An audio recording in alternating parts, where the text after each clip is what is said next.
आज की कहानी का शीर्षक है रॉबर्ट बॉयल। रॉबर्ट बॉयल का जन्म 25 जनवरी 1627 को आयरलैंड के लिस्मोर कैसल में हुआ था। उनके पिता का नाम रिचर्ड बॉयल था। वे उस समय आयरलैंड के सबसे धनी और प्रभावशाली व्यक्तियों में गिने जाते थे। उनकी माता का नाम कैथरीन फैंटन था। वे अत्यंत धार्मिक, शिक्षित और दयालु महिला थीं। दुर्भाग्यवश जब रॉबर्ट केवल लगभग 3 वर्ष के थे तभी उनकी माता का निधन हो गया। रॉबर्ट अपने माता पिता की 14 संतानों में से 7वें पुत्र थे। बड़े परिवार में पले बड़े होने के कारण उन्हें बचपन से ही अनुशासन, सहयोग और शिक्षा का महत्व समझाया गया। रॉबर्ट बॉयल को घर पर ही विद्वान शिक्षकों द्वारा शिक्षा दी गई। उन्होंने कम आयु में ही कई भाषाएं सीख लीं। उन्होंने अंग्रेजी, लैटिन, ग्रीक, फ्रेंच सीखी। बाद में उन्होंने अन्य यूरोपीय भाषाओं का भी अध्ययन किया।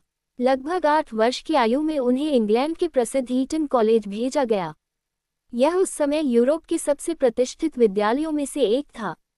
वहां उन्होंने गणित, दर्शन, इतिहास, प्राकृतिक विज्ञान, साहित्य का अध्ययन किया। शिक्षक उनकी बुद्धिमत्ता से अत्यंत प्रभावित रहते थे। लगभग 15 वर्ष की आयु में बॉयल अपने शिक्षक के साथ यूरोप की यात्रा पर निकल पड़े। उन्होंने फ्रांस, स्विट्जरलैंड, इटली जैसे देशों का भ्रमण किया। यात्रा के दौरान उन्होंने यूरोप के महान विद्वानों से मुलाकात की और अनेक वैज्ञानिक विचारों को समझा। जब बॉयल इटली पहुंचे तब वहां महान वैज्ञानिक गैलीलियो गैलीली के विचारों की चर्चा पूरे यूरोप में थी। यद्यपि गैलीलियो अपने जीवन के अंतिम दिनों में थे, फिर भी उनके प्रयोगों और वैज्ञानिक दृष्टिकोण ने बॉयल को गहराई से प्रभावित किया। बॉयल ने महसूस किया, विज्ञान को केवल पुस्तकों से नहीं बल्कि प्रयोगों द्वारा समझना चाहिए। यही विचार आगे चलकर उनके पूरे वैज्ञानिक जीवन की आधारशिला बना। सन 1644 में अपने पिता के निधन के बाद बॉयल इंग्लैंड लौट आए। पिता द्वारा छोड़ी गई संपत्ति के कारण उन्हें आर्थिक कठिनाइयों का सामना नहीं करना पड़ा। उन्होंने निर्णय लिया कि वे अपना पूरा जीवन विज्ञान को समर्पित करेंगे। उन्होंने अपने निवास पर एक छोटी प्रयोगशाला बनाई। उस समय अधिकांश लोग बिना प्रमाण के पुराने सिद्धांतों पर विश्वास करते थे, लेकिन बॉयल का सिद्धांत बिल्कुल अलग था। वे कहते थे, जब तक कोई बात प्रयोग द्वारा सिद्ध न हो जाए, उसे अंतिम सत्य नहीं माना जा सकता। यही सोच आधुनिक वैज्ञानिक पद्धति की नींव बनी। कुछ समय बाद उनकी मुलाकात प्रतिभाशाली वैज्ञानिक रॉबर्ट हुक से हुई। हुक अत्यंत कुशल यांत्रिक वैज्ञानिक थे। उन्होंने बॉयल के लिए विशेष प्रकार का एयर पंप बनाया।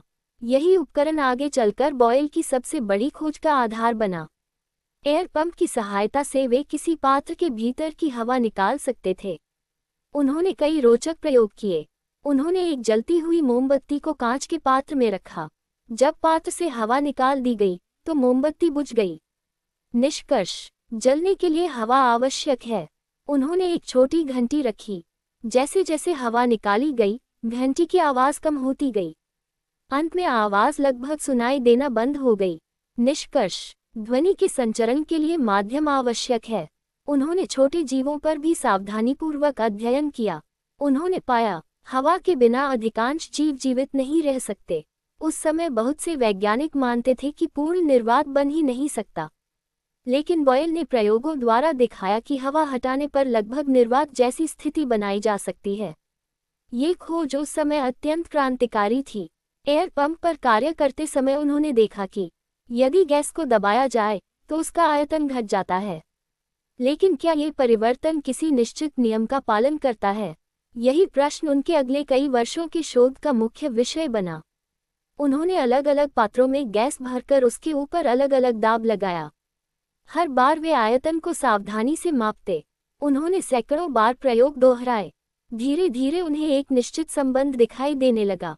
बॉयल ने एक मजबूत जे आकार की कांच की नली का उपयोग किया।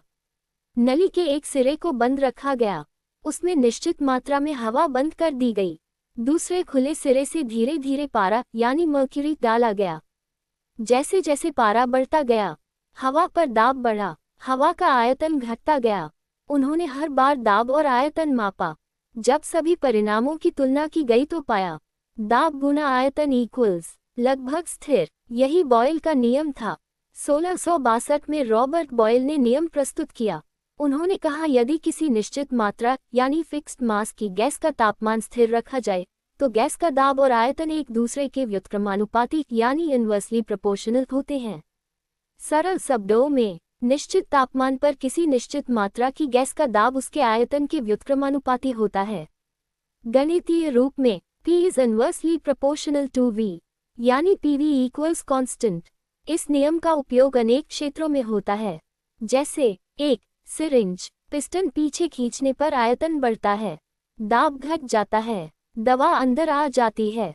2. साइकिल पंप, हवा को दबाने पर उसका आयतन कम होता है, दाब बढ़ जाता है, टायर में हवा भर जाती है। 3. स्कूबा डाइविंग, समुद्र की गहराई में दाब बढ़ जाता है, गोताखोरों के फेफड़ों की हवा का आयतन कम होने लगता है। 4. मानव श्वसन, सांस लेते समय फेफड़ों का आयतन बढ़ता है, दाब कम होता है, हवा अंदर आती है, सांस छोड़ते समय इसका उल्टा होता है। 5. मौसम विज्ञान, वायु दाब तथा गैसों के व्यवहार को समझने में उन्होंने अम्ल तथा क्षार की पहचान के लिए प्राकृतिक रंगों का प्रयोग किया। यह आधुनिक इंडिकेटर की दिशा में प्रारंभिक कदम था। रॉबर्ट बॉयल ने जीवन भर विवाह नहीं किया। उन्होंने अपना अधिकांश समय प्रयोगों, लेखन, धार्मिक अध्ययन और वैज्ञानिक अनुसंधान में बिताया। उनकी प्रमुख पुस्तकें हैं। 1. The sceptical chymist 1661। यह उनकी सबसे प्रसिद्ध पुस्तक है। इस पुस्तक ने रसायन विज्ञान को कीमियागिरी से अलग करके एक आधुनिक प्रयोगात्मक विज्ञान के रूप में स्थापित किया। 2. New experiments physico-mechanical touching the spring of the air 1660। इस पुस्तक में उन्होंने हवा के दाब, निर्वात और गैसों पर किए गए प्रयोगों का विस्तृत वर्णन किया। इसी शोध के आधार पर बाद में बॉयल का नियम प्रकाशित हुआ। 3. Experiments and considerations touching colours. इस पुस्तक में उन्होंने रंगों और प्रकाश के संबंध का अध्ययन प्रस्तुत किया। 4. The origin of forms and qualities. इसमें पदार्थों के गुणों और उनकी संरचना पर अपने विचार प्रस्तुत किए। उनकी प्रिय बहन कैथरीन जोन्स का निधन दिसंबर 1691 में हुआ। इससे बॉयल को गहरा मानसिक आघात पहुंचा। कुछ ही दिनों बाद उनका स्वास्थ्य और बिगड़ गया। रॉबर्ट बॉयल का निधन 31 दिसंबर 1691 को लंदन, इंग्लैंड में 64 वर्ष की आयु में हुआ। उनका अंतिम संस्कार लंदन के Saint Martin in the Fields church में किया गया।